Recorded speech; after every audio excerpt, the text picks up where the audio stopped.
بسم اللہ الرحمن الرحیم۔ معزز ناظرین، مدرسہ اسلامیہ ہیوسٹن کی طرف سے درس قرآن کا سلسلہ شروع کیا جا رہا ہے۔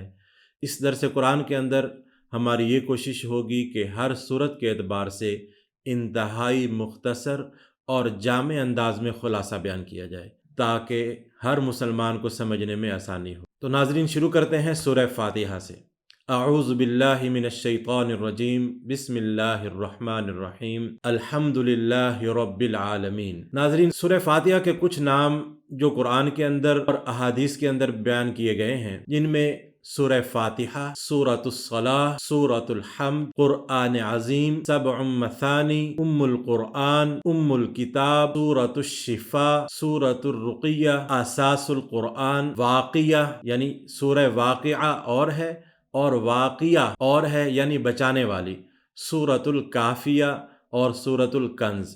اس کے علاوہ بہت سارے نام ہیں جو مفسرین اکرام نے بھی بیان کیے، لیکن اختصار کے لیے ہم نے چند نام آپ کو بتائے ہیں۔ سورہ فاتحہ کے اندر 27 کلمات ہیں اور 140 حروف ہیں۔ آیت نمبر 1 سے لے کر 3 تک عقیدے کا بیان ہے، جس میں حمد، ثنا اور تمجید بیان کی گئی ہے۔ الحمد للہ رب العالمین، سب تعریف اللہ تعالیٰ کے لیے ہے جو تمام جہانوں کا پالنے والا ہے۔ الرحمن الرحیم، بڑا مہربان، نہایت رحم والا ہے۔ اس میں تھوڑی سی بات کرتے چلیں کہ رحمان اور رحیم یہ دونوں ایک ہی لفظ ہیں، کہ رحمان کا مطلب بھی رحمت کرنے والا اور رحیم کا مطلب بھی رحمت کرنے والا۔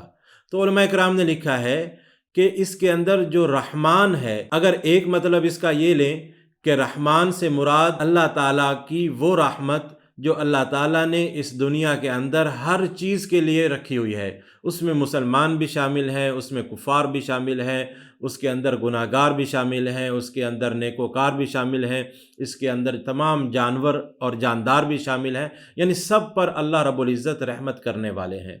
تو کیا ہوتا ہے کہ اللہ کی رحمت سے جب مسلمان اچھے عمل کرتا ہے، اللہ اس پر دنیا میں بھی رحمت کرتا ہے اور آخرت میں اس کے لیے درجات کی بلندی ہوتی ہے۔ جب کوئی کافر اچھے اعمال کرتا ہے تو میرے اللہ کی رحمت اس کی طرف بھی متوجہ ہوتی ہے، تو اس کے لیے کیا امر ہوتا ہے کہ اس کو دنیا کے اندر اس کا بدلہ، اس کے لیے آسائشیں اور آسانیاں اور اس کے لیے دنیاوی معاملات میں اضافے کی صورت کے اندر اس کو اللہ کی رحمت میسر ہو جاتی ہے۔ رحیم سے مراد جو ہے وہ یہ ہے کہ اللہ رب العزت نے اپنی جو رحمتیں ہیں، اس کے اندر جو خاص رحمتیں مومنین کے لیے بچا کے رکھی ہیں کہ کل قیامت کے دن اللہ سبحانہ و تعالیٰ اپنی تمام رحمت جو ہے وہ مومنین کے لیے خاص کر دے گا۔ میں اگر یہ لفظ استعمال کروں کہ مسلمانوں کے لیے خاص کر دے گا، کہ جس کے اندر اچھے اعمال کرنے والے بھی اور برے اعمال سر انجام دینے والے بھی، ان کے لیے بھی اللہ کی رحمت خاص طور پر متوجہ ہوگی۔ ایک روایت کا مفہوم ہے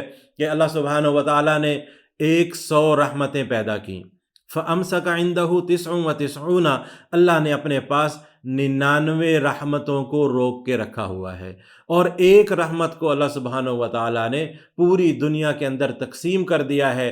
اس ایک رحمت کی وجہ سے یہ سارا نظام رحم دلانہ انداز کے اندر چل رہا ہے، جس کے اندر ایک انسان کی اپنی اولاد سے محبت، جانور کی اپنی اولاد سے محبت، اپنے عزیز و اقارب سے محبت، اور یہ جو رحمت کا نظام پوری دنیا کے اندر چل رہا ہے وہ ایک رحمت کی وجہ سے ہے۔ اب ہم یہ اندازہ لگائیں کہ جو 99 رحمتیں اللہ سبحانہ و تعالیٰ نے اپنے مسلمان بندوں کے لیے روک کے رکھی ہیں، تو کیا ہوگا کہ بہانے سے اللہ سبحانہ و تعالیٰ چھوٹے چھوٹے اعمال کو دیکھتے ہوئے ہمارا رب ہمارے لیے رحمتیں کرے گا اور بخششیں عام کرے گا۔ تو اگر بات اس کے اوپر چلتی رہی تو اور لمبی ہو جائے گی۔ اس کے بعد آیت نمبر 3، مالک یوم الدین، کہ بدلے کے دن یعنی قیامت کے دن کا میرا رب مالک ہے۔ پہلے اپنی رحمت کی صفت بتا دی کہ مایوس نہ ہونا، میرا رب مالک ہے قیامت کے دن کا، وہ بڑی رحمتیں کرنے والا ہے۔ اب آیت نمبر 4 کے اندر اللہ نے عبادت کا بیان کیا ہے،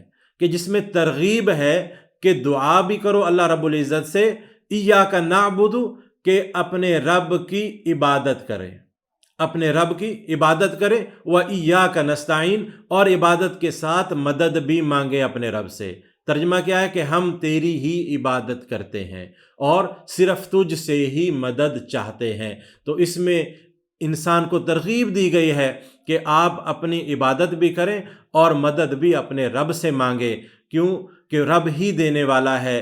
تضرع کریں، اس کی طرف جو ہے وہ گریہ زاری کریں، عبادت بھی کریں۔ اور اس میں یہ بھی اشارہ ہے، حدیث مبارکہ میں آتا ہے کہ الدعاء هو العبادہ، کہ جب آپ عبادت کریں گے اپنے رب کی اور جب دعا میں مشغول ہوں گے تو یہ نہ سمجھنا کہ ہم عبادت سے نکل گئے ہیں، بلکہ حدیث پاک میں آتا ہے کہ الدعاء هو العبادہ، کہ دعا بھی عبادت ہے۔ آپ جتنی دیر ہاتھ اٹھا کر یا بغیر ہاتھ اٹھائے اپنے رب سے گریہ زاری کر رہے ہوں گے، اپنے رب سے کلام کر رہے ہوں گے، اپنے رب سے مانگ رہے ہوں گے، تو وہ بھی عبادت ہی شمار ہوگی۔ لیکن ایک بات میں ساتھ بتاتا چلوں کہ دعا سے مراد یہ مخصوص طریقہ صرف نہیں ہے کہ آپ نے جب نماز ختم کی تو دونوں ہاتھ اٹھائے اور دعا مانگی۔ ناظرین، دعا کا مطلب یہ بھی ہے کہ اگر آپ چلتے جا رہے ہیں تو آپ اپنے رب کے ساتھ سرگوشی کرتے جا رہے ہیں کہ اے میرے رب مجھے یہ چیز عطا فرما، اے میرے رب مجھے اس چیز سے بچا۔ یہ دعا بھی آپ کی عبادت ہے۔ یہ دعائیں آپ چلتے پھرتے بھی کر سکتے ہیں، بیٹھے ہوئے بھی کر سکتے ہیں، لیٹے ہوئے بھی کر سکتے ہیں، تو یہ آپ کا کلام اپنے رب کے ساتھ ہوگا، اور یہ دعا بھی ہے اور عبادت بھی ہے۔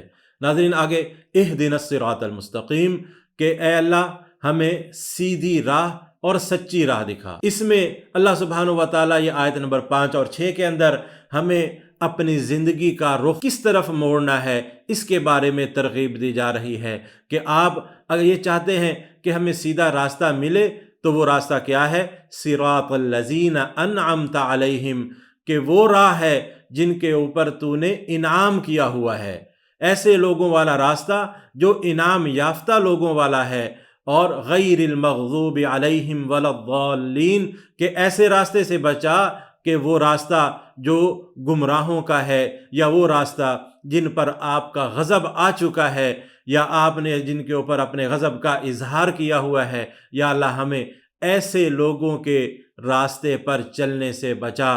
اسی لیے ایک شاعر نے کیا کہا کہ احب الصالحین ولست منہم، کہ ہم اچھے اور نیک لوگوں سے محبت رکھتے ہیں، ہم ان میں سے ہیں نہیں، ہمارے وہ اعمال نہیں ہیں کہ ہم ان کی برابری کر سکیں۔ لعل اللہ یرزقنی صلاحا، کہ شاید ان سے محبت رکھنے کی وجہ سے اللہ سبحانہ و تعالی ہمیں اصلاح عطا فرما دے، ہمیں نیکی کرنے کی توفیق عطا فرما دے۔ وآخر دعوانا ان الحمد للہ رب العالمین۔